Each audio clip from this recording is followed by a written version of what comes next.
Iran ने UN को चिट्ठी लिखी है, जनाब बचा लो। और ईरान में एक और गुजारिश जारी की है।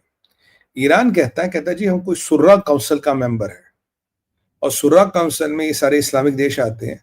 अब हम इस्लामिक देशों से निवेदन करते हैं कि हमें अपना न्यूक्लियर बॉम्ब दे दें। यू बिलीव इट और नॉट, कह रहे हैं कि शुरा काउंसिल के हम पार्ट हैं, हम इस्लामिक देशों से निवेदन करते हैं न्यूक्लियर बॉम्ब दे। अब किस इस्लामिक देश के पास न्यूक्लियर बॉम्ब है? एक ही इस्लामिक देश के पास न्यूक्लियर बम है, वो है आपका जहादी पाकिस्तान, राइट? वो है आपका जहादी पाकिस्तान, राइट? कई बार, sorry I have a slip of tongue between Israel and Iran, because ये दोनों आई से शुरू होती है, you might kind of slip your tongue a bit, but I think you can forgive me for that. तो ये जो Iran कह रहा है कि शुरा काउंसिल का मेंबर है, हमें न्यूक्लियर बम दे दो, मतलब इस्लामिक देशों से हम निवेदन कर रहे हैं, हमें न्यूक्लियर बम दे दे। और कौन सा इस्लामिक देश ऐसा है जो उसको न्यूक्लियर बम दे सकता है ईरान को? एक ही देश है जो ईरान को न्यूक्लियर बम दे सकता है। पाकिस्तान को अपील कर दी गई न्यूक्लियर बम देने की। तो अब फील्ड मार्शल या फील्ड मार्शल, अभी मैं जयपुर डायलॉग पे था तो हमारे सुनने में आता भाई फील्ड मार्शल तो अमेरिका गया है कोई नेशनल डे की परेड के लिए। अमेरिका कहता है जी हमने बुलाया नहीं, पर गया तो अमेरिका था, तो क्या अमेरिकनों ने वही रख लिया क्या फिलहाल कि बेटा फिलहाल ईरान की ठुकाई होगी, चल यहाँ बैठ और चुपचाप बैठा रहे। तो अब ये देखना कि भाई अब ईरान का पार्लियामेंट तो अपील कर रहा पाकिस्तान से कि जी हमें एटम बम दे दो, क्या ये पाकिस्तानी एटम बम देंगे? चाहे इनकी औकात है, मतलब अभी देखो रियल टाइम आ गया जहाद करने का। जहाद करने का उपयुक्त अवसर है। क्या पाकिस्तानी ये मौका चूकेंगे? क्या पाकिस्तान न्यूक्लियर बम देगा? ये सब चीजें हमारे देखने की है, हम भी इस पर नजर रखेंगे। ट्रंप तो कह रहा जी जो इजराइल की स्ट्राइकें हैं बड़ा सक्सेसफुल रही है। ट्रंप तो तारीफ कर रहा है, मतलब इन अ वे ट्रंप तो ये कह रहा है ये दिल मांगे मोर, कह रहा जो आपने स्ट्राइक की है बड़ी जबरदस्त रही है, बड़ी दांकड़ रही है, आपको और करना चाहिए। और वो कह रहा है कि भाई अब तो जो नेक्स्ट राउंड ऑफ स्ट्राइक्स आएगा उससे भी घातक आएगा, ये ट्रंप साहब कह रहे हैं।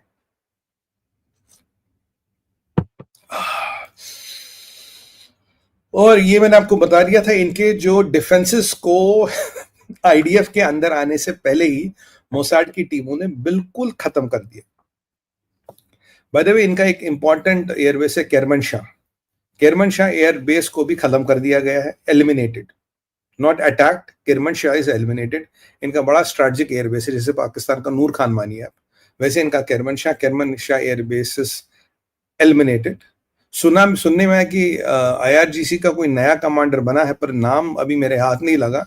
अब यार नाम पता लगे तो कल को हम पता लगे ना कि उसके कितने घंटे की जिंदगी है। देखो जो भी बनेगा 100% मरेगा। अब कब मरेगा? तब हम जरा आपस में खेल खेलेंगे, कितने दिन चलेगा ये, 1 दिन 2 दिन 3 दिन, मतलब तब वीकेंड अच्छा 36 घंटे 72 घंटे, तो तब हम ये एक अनुमान लगा सकते हैं नया आईआरजीसी का कमांडर कब तक चलेगा। मीनवाइल एक और बड़ी इंपॉर्टेंट डेवलपमेंट आ रही है साहब, sorry I have been sipping water because my throat is a bit. एक और डेवलपमेंट ये आई है कि आपको पता है ईरानियों ने क्या किया है? What I am going to tell you are not going to believe me. Hint दे रहा हूं, इन्होंने घुटने टेक दिए हैं, ये नाक रगड़ रहे जमीन में। अब मैं आपसे पूछूंगा कमेंट्स के माध्यम से, क्या लगता है आपको इन्होंने जमीन पे कहां नाक रगड़ी है? इन्होंने क्या किया है? क्या किया इन्होंने? चलिए मैं आपसे एक प्रश्न पूछता, आप बताइए व्हाट डू यू थिंक। बिल्कुल इन्होंने साहब जमीन पे नाक रगड़ी है और बिल्कुल ये रो पड़े। ईरान ने एक ऐसी हरकत की है जो ईरान मर के भी नहीं करता, बट कर ली। Any any guesses? तो ये जरा आप दिखाइए। प्रेयर्स, अरे प्रेयर्स तो रोज ही करते हैं। यूएन तो चले गए दिलीप जी, वो तो मैंने पहले बताई है, यूएन चले गए, इनकी फट गई है, sorry to use not a proper word, इनकी हालत खराब है, यूएन ये चल गई। एक कुछ और किया इन्होंने उससे भी बड़ा कमाल। Anybody can guess? अरे आसपास ही हैं आप, जरा थोड़ा दाएं बाएं घूमिए। हिट मोकला सोदीज टू हेल्प। नहीं विनीत भाई, no not really. Red flag तो बहुत पहले चढ़ा दिया था, रेड फ्लैग तो चढ़ा दिया था। हिट मक्का, नहीं ऐसा नहीं करेंगे, इतने पागल भी नहीं है। No missiles, go to Russia. Russia ने तो मना कर दिया ना, पुतिन से तो बात हो गई है, रशिया ने मना कर दिया। इंडिया से भीख मांगी, अरे हम भीख भी नहीं देंगे। Red flag on moss, Ajay ji वो चढ़ गया, पहले ही चढ़ गया था वो। चलिए मैं आपको बताता हूँ, इंडिया हेल्प, हम क्यों मदद करें? हमें क्या मतलब लेना देना मदद करने का? इंडिया नहीं नहीं नहीं नीरज भाई, हमें ऐसा कोई हमारी इच्छा नहीं है. Iran has called out Trump बहादुर. ट्रंप बहादुर को वो लगा अंकल बचाओ. ये देखिए इनकी जिहादियों की औकात देखो. कल तक कह रहे थे हम अमेरिका की बेसिस पे हमला करेंगे, आज कह रहे अमेरिका की बेस पे कर रहे. ट्रंप अमेरिका से चैटर आ रहा है कि they have reached white house.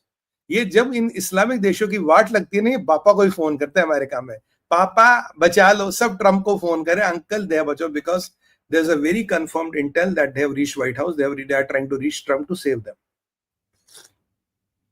अब बताइए क्या होगा इनका, क्या हालत है इनकी, कहां कैसे कैसे ये मरे पड़े हैं. और डोनाल्ड ट्रंप मजे ले रहे हैं. डोनाल्ड ट्रंप तो कह रहे ठीक है कोई बात नहीं, और मिसाइल इनके पास बचा नहीं है. और ट्रंप ने भी एक स्टेटमेंट दिया बड़ा अच्छा, क्योंकि ये बड़ा रीजनल वॉर की बातें कर रहे थे. ट्रंप का भी स्टेटमेंट आया तो कह रहे हैं कि we are not worried about regional war. अगर आपको रीजनल वॉर करनी है तो आप करिए, we are not worried about regional war. तो जो रीजनल वॉर का ये लालच दे रहे थे, राइट, ये रीजनल वॉर का जो लालच दे रहे थे, इस पे भी ट्रंप ने हवा निकाल दी. कहती ठीक है यार, रीजनल वॉर करनी है कर लो, we don't give a shit to it. अगर तुम्हारे बस को जाके करो रीजनल वॉर. तो ये वाला सिस्टम भी गया. इस्माइल कनिया का मैंने आपको बताया, मिलिट्री का चेन एंड कमांड किया, हूती बेचारे मिसाइल छोड़ रहे हैं.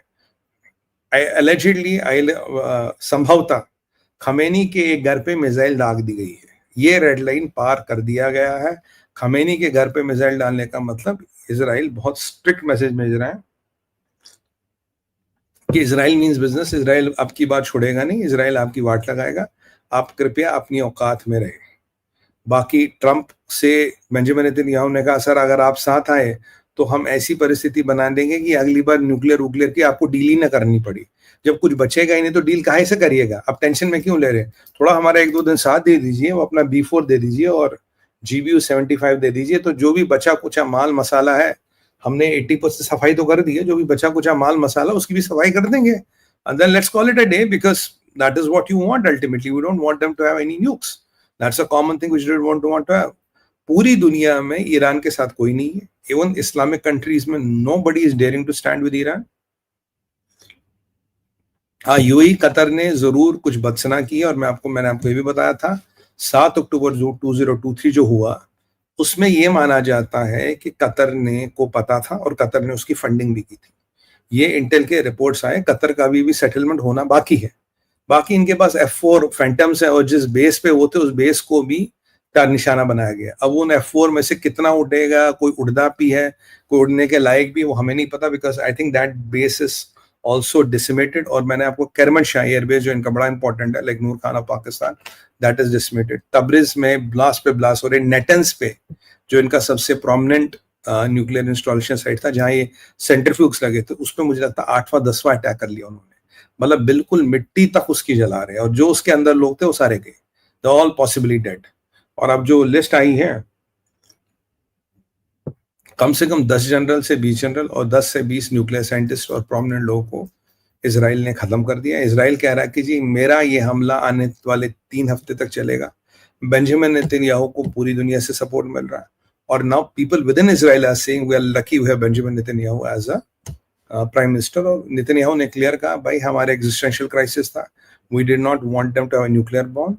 और अगर इनके पास न्यूक्लियर बॉम्ब आता तो कुछ होता नहीं.